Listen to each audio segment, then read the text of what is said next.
माती तुळापुरीची झाली पावन तुझ्या रक्ताने, ते साखळदंड झालेत धन्य तुझ्या स्पर्शाने.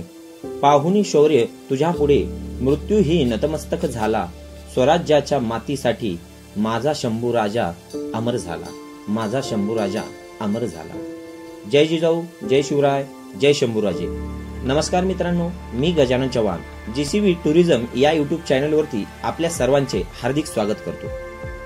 आज आपण आलेलो आहोत महान पराक्रमी, महान प्रतापी, अजेय राजे, स्वराज्याचे धाकले धनी, धर्मवीर शिवपुत्र छत्रपती संभाजी महाराज यांच्या तुळापूर ग्रामी स्थित पवित्र समाधीचे दर्शन घेण्यासाठी. तर मित्रांनो, आपण येऊन पोहोचलेलो आहोत तुळापूर, धर्मवीर छत्रपती श्री संभाजी महाराज समाधी स्थळ, जे की या दिशेला आपल्याला पाहायला मिळेल. आणि हा जो हायवे आहे तो इकडे कोरेगाववरून येतो आणि पाठीमागे आळंदीकडे जातो, मिरकळकडे जातो. तर या हायवेवरतीच आपल्याला तुळापूर, ज्या ठिकाणी स्वराज्याचे धाकले धनी, त्या ठिकाणी त्यांची समाधी आपल्याला पाहायला मिळेल. चला तर मग या दिशेला आपण हे तीर्थक्षेत्र पाहूया. सुट्टीच्या दिवशी येथे पर्यटकांची मोठ्या प्रमाणात गर्दी पाहायला मिळते. या ठिकाणचा इतिहास म्हणजेच 1 फेब्रुवारी 1689 रोजी औरंगजेबाचा सरदार मुकरब खान याने छत्रपती संभाजी महाराजांना कोकणातील संगमेश्वर या ठिकाणी धोक्याने पकडून कैद केले व त्यांना नगर जिल्ह्यातील बहादूरगड म्हणजेच धर्मवीरगड याकडे नेण्यात आले. त्यानंतर तब्बल 40 दिवस साखळदंडाने बांधून ठेवून असह्य वेदना देत त्यांच्यावर अत्याचार करण्यात आला. हिंदू धर्मात नद्याच्या संगमाला पवित्र ठिकाण मानले जाते. म्हणूनच की काय, छत्रपती संभाजी महाराज व त्यांचे जिवलग मित्र कवी कलश यांना येथेच म्हणजेच तुळापूर या संगमाच्या ठिकाणी आणण्यात आले आणि क्रूर औरंगजेबाने येथेच कवी कलशांना फाशी दिली आणि शेवटी छत्रपती संभाजी महाराजांची हत्या करून त्यांच्या देहाचे तुकडे या नदीपात्राच्या किनाऱ्यावर फेकून दिले. सतत 40 दिवस महाराजांनी जुलमी औरंगजेबाचा अनन्वित अत्याचार सहन केला, पण आपला धर्म सोडला नाही.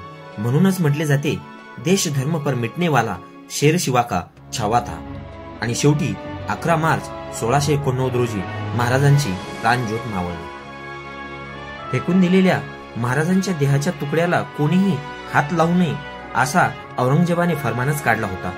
त्यावेळेस औरंगजेबासोबत तब्बल 2 लाख सैन्य असल्याने परिसरामध्ये त्याची दहशत होती. परंतु त्याच परिसरामध्ये वडोगावचे गोविंद महार व काही गावकऱ्यांनी मिळून हिम्मत दाखवून महाराजांच्या देहाचे तुकडे शिवून त्यांच्यावर अंत्यसंस्कार केला. आणि म्हणूनच छत्रपती संभाजी महाराजांची दुसरी समाधी वडूबुद्रुक या गावी देखील पाहायला मिळते. आणि आज आपण आलेलो आहोत तुळापूर ग्रामी स्थित असलेल्या महाराजांच्या समाधीवर नतमस्तक होण्यासाठी. महाराजांच्या समाधीच्या बाजूलाच ही आहे महाराजांचे प्रिय मित्र छंदोगामात्य म्हणजेच कवी कलश यांची समाधी.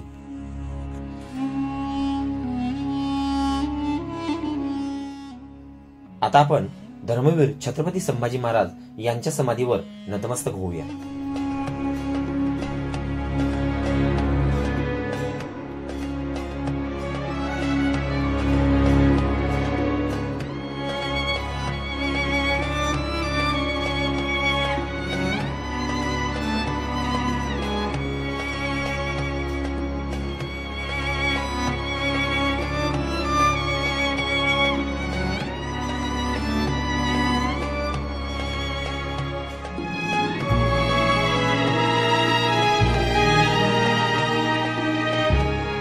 आपल्या 9 वर्षाच्या कार्यकाळामध्ये 120 पेक्षाही जास्त लढाया, त्यामध्ये एकही पराभव नाही असा एकमेव राजा, ज्यांनी साहित्य क्षेत्रामध्ये सुद्धा आपले नाव अजरामर केले, असे बहुभाषिक ज्ञान असणारे धर्मवीर छत्रपती संभाजी महाराज यांच्या समाधीवर नतमस्तक होईल.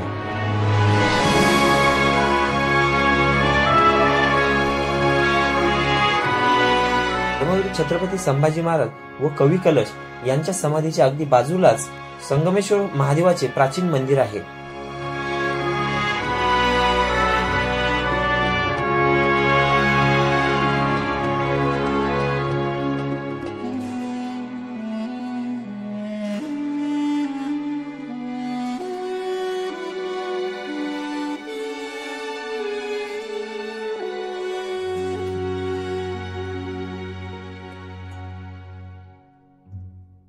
तर मित्रांनो, वरती आपण पाहिलं की धर्मवीर छत्रपती संभाजी महाराजांचे समाधी स्थळ आणि ही जी नदी आहे तर भीमा नदी आहे, हे संगमाचं ठिकाण आहे.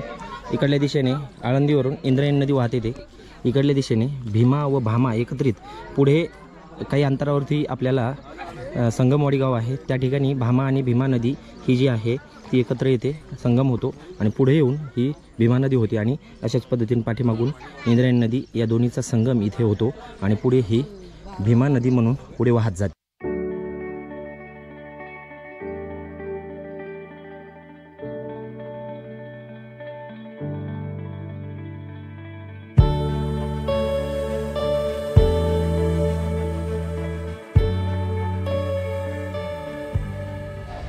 तर खरंच मंडळी, या ठिकाणी आल्यानंतर अगदी भावूक होतो माणूस, कारण की तो क्षण जो की संभाजी महाराजांच्या आयुष्यामध्ये घडलेला जो आपण चित्रपटाद्वारे पाहतो असतो किंवा त्यांची जी काही कादंबरी वाचतो, तो क्षण डोळ्यासमोर उभा राहतो आणि खरंच मन भावूक होतं.